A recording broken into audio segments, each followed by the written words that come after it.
নমস্কার বন্ধুরা, স্বাগত জানাই আমার এইচডি টেকনিক্যাল এডুকেশন চ্যানেলে। যদি আমার চ্যানেলে নতুন হয়ে থাকো তাহলে সাবস্ক্রাইব বাটনে ক্লিক করে পাশের অ্যারোতে ক্লিক করে অল সিলেক্ট করে রাখুন, যাতে আমাদের নোটিফিকেশান সবার আগে আপনার কাছে পৌঁছে যায়।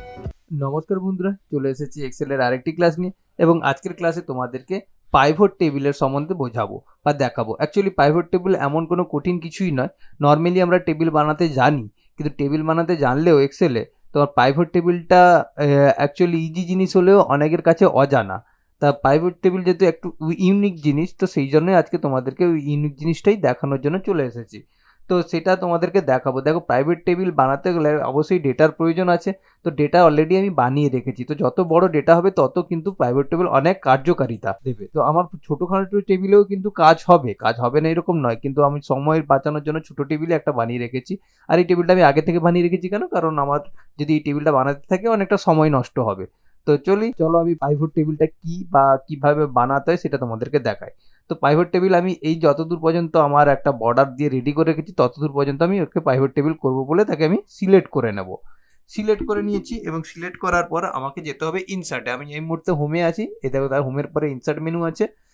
তো ইনসার্ট মেনুতে গিয়ে ক্লিক করবো। ইনসার্ট মেনুতে গিয়ে এই যে টেবিলসের ঘরে দেখো দুটো আছে, যে পাইভট টেবিল আর একটা টেবিল। নর্মালি আমরা এই টেবিলের কিন্তু কাজ কম বেশি সবাই জানি, এটা কমন ব্যাপার, কারণ এই টেবিলটাই বেশি ব্যবহার করি। এই পাইভট টেবিলটা কি?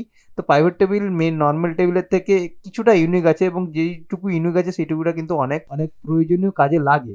তো আমি কি করব, ওই পাইভট টেবিলে গিয়ে ক্লিক করব। ক্লিক করার পরে দেখো একটা বক্স চলে এসেছে, যেটা ক্রিয়েট প্রাইভেট টেবিল, মানে প্রাইভেট টেবিল ক্রিয়েট করার একটা বক্স দিয়ে দিয়েছে। এখানে আছে select A table of rho. এখানে আমার অলরেডি আমার সিলেক্ট করা আছে, সেই পোর্শনটা কিন্তু সিলেক্ট করে এখানে অপশনটা দেওয়া আছে। তো যদি না সিলেক্ট থাকতো এই মুহূর্তে সিলেক্ট করলে এইভাবে চলে আসতো। তারপরে আছে নিউ ওয়ার্কশিট আর এক্সিট ওয়ার্কশিট, দুটোতেই কাজ হয়, কিন্তু আমি নিউ ওয়ার্কশিট নতুনভাবে ক্রিয়েট করাটা তোমাদেরকে দেখাবো। এটার ইউজ করলাম না, তো যে কোনো একটা ইউজ করতেই পারো। তো আমি নিউ ওয়ার্কশিটটাই কাজ করছি, তারপরে ওকে করে দেবো। দেখো, ওকে করার সঙ্গে সঙ্গে একটা নতুন ইউনিক ধরনের টেবিল তৈরি হয়ে যাবে। দেখো, প্রথমে যখন ওকে করলাম, দেখো এখানে ব্ল্যাঙ্ক পেজ চলে এসেছে, এখানে প্রাইভেট টেবিল বলে লেখা আছে, এবং ঠিক ডান দিকে এখানে দেখতে পাচ্ছ এখানে বিভিন্ন ধরনের চেক বক্স দেওয়া আছে, এবং যে কলামগুলো আমরা তৈরি করেছি, নেম, সাবজেক্টগুলো ছিল, টোটাল ছিল, তার একটা চেক বক্স আকারে তৈরি হয়ে গেছে। তো আমরা যখনই টেবিল ক্রিয়েট করবো এখানে চেক বক্সে ক্লিক করে করে প্রথম যখন ক্লিক করলাম, দেখো প্রথমে আমার কিন্তু নামের ঘরের সেটা একটা রো টেবিলস আকারে সমস্ত নাম চলে এসেছে, দেখতে পাচ্ছ। তারপরে আবার বেঙ্গলি, তারপরে প্রথম সাবজেক্ট ছিল বেঙ্গলি, দেখো বেঙ্গলি চলে এসেছে, এবং এখানে সাম অফ বেঙ্গলি করে দিয়েছে। যখন প্রথম বেঙ্গলি সাম অফ বেঙ্গলি চলে এসেছে, তার আবার টোটাল করে দিয়েছে, মানে সমস্ত স্টুডেন্ট মিলে কত নাম্বার পেয়েছে সেটারও একটা টোটাল করে দিয়েছে। এটাই হচ্ছে ইউনিক অন্য টেবিলের থেকে, নর্মাল টেবিলের থেকে। আবার ইংলিশ ঠিক সেমভাবে ইংলিশটা ইউজ হচ্ছে। আবার ম্যাথ, হিস্ট্রি, জিওগ্রাফি, এইভাবে কিন্তু আমি আবার টোটালটাকেও করলাম। দেখো একটু ইউনিক টাইপ লাগছে, তাই না? এবং এখানে একটা মজার বিষয় হচ্ছে, প্রথম লেভেলে দেখো একটা ফিল্টার তৈরি হয়ে গেছে, অটোমেটিকলি ফিল্টার তৈরি হয়ে গেছে, যেখানে যেখানে আমার কার্সারটা আছে দেখতে পাচ্ছি, চারদিকে গোল গোল করাচ্ছি। তো এখান থেকে আমি ডেটাগুলোকে সার্চও করতে পারবো, যেহেতু আমার ফিল্টারের কাজই সার্চ। তো ফিল্টার অ্যাড করে দিয়েছে। নর্মালি ধরো আমি 3জন স্টুডেন্টের ডিটেলস দেখতে চাই, তাহলে আমি ফিল্টার অপশনটাকে ইউজ করতে পারি। ক্লিক করে সিলেক্ট অল ফিল্টারে ক্লিক করে আমি সবগুলোকে তুলে দিলাম, এবং যে 3জন স্টুডেন্টের ধরো ডিটেলস দেখতে চাই, এই স্টুডেন্টেরই কিন্তু ডিটেলস শো করবে, এবং 3জনের টোটাল নাম্বারগুলো শো করবে। যখন আমি ওকে মেরে দিচ্ছি, দেখো এই যে টোটালটাও দেখো 3জন স্টুডেন্টেরই শুধু ডিটেলস শো করছে, এবং তাই সেই 3জনের নাম্বারগুলোই কিন্তু যোগ হয়েছে, তাই না? আদার্স যতগুলো নাম্বার ছিল সেগুলো যোগ হয়নি। এটাই হচ্ছে নর্মাল। দেখো, নর্মাল টেবিল আর এই টেবিলের মধ্যে খুব বেশি ফারাক নয়, তবে একটু ইউনিক টাইপ, কারণ এটা অনেকে জানেই না।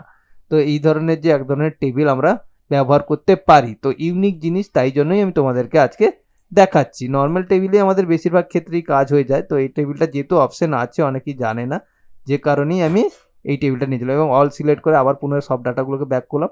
এখানে তোমরা আবার এটাকেও ডিজাইন করে নিতে পারো। তো এটাকে সিলেক্ট করে তুমি একে আবার বর্ডার দিয়ে দিলাম, এখানে বর্ডারগুলো উঠে গেছে, তো আমি আবার অল বর্ডার দিয়ে দিলাম। এখানে হোমে গিয়ে অল বর্ডার আছে অপশনটা, সেখান থেকে সিলেক্ট করলাম। একে কালার কম্বিনেশনও দিতে পারি। প্রথম অপশনটাকে সিলেক্ট করলাম, প্রথম রোগুলোকে দিয়ে এখান থেকে কালার, যেখানে হোমের ভেতরে কালার, হাইলাইট কালার অপশন আছে, তোমরা জানো এগুলো, আগে দেখিয়েছি। তো এইভাবে আমি কিন্তু কালার কম্বিনেশনও দিতে পারি। নিচেরটাকেও কালার দিয়ে দিলাম, ধরো সাপোজ এটা আলাদা ইউনিক কিছু কালার দিয়ে দিলাম, দেখতে ভালো লাগছে। তো এই টেবিলটাও কিন্তু নর্মাল টেবিলের মতন অনেকটাই কাজ করে, কিছুটা ইউনিক আছে।